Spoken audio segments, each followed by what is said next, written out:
आयतार 18 ऑगस्ट साध्या काळाचो 20वो आयतार. मुखेल बोल. हो उंडो खाता तो सासणांक जिवो आसतलो. नियाळा खातात. म्हजो एक इश्ट प्राचीत काळान 40 दीस फक्त फळां खाता. जेवण जेवना पूण उदक पियेता आनी पांयांक वाणो घालिना. अर्दे वर आदींच मिसाक वचून इगोर्जेन बसता. सदांच भलायकेन बरो आसता. आसत्या तोंडान आपलो वावर करता. उपासा बाबतींत विचारल्यार मिसाचे भेटेंत जेजू आपणाक पोसता म्हूण जबाब दिता.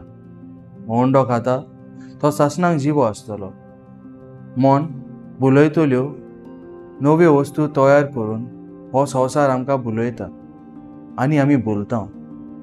देव मंदिरांत कोण कितें न्हेसला, खंय बसला हें आमी पयलें पळयता.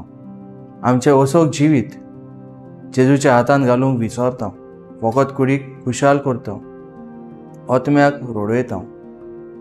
आमी असोक म्हूण मानून घेवन जाणवायेक आमच्या जिविताचेर येजमानपण चलोवंक दिवया. तीच आमच्या उण्या गिन्यान्याक वायट आनी बरें मोदें अंतोर सजमावंक आदार दितली.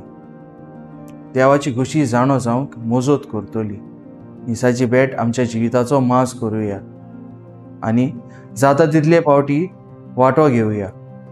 उचारता ती उतरां सजमून आमचें जिवीत जेजूच्या हातांत घालुया.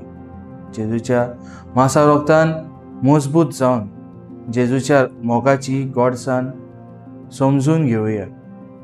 आमच्या असोक जिवितान जेजूचें जेवण आमचें बळ ताका दिनवासुया.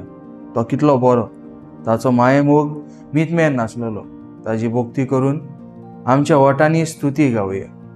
असो थाराव मिसाची भेट म्हज्या जिविताचो माज करूंक हांव वावुरतलों.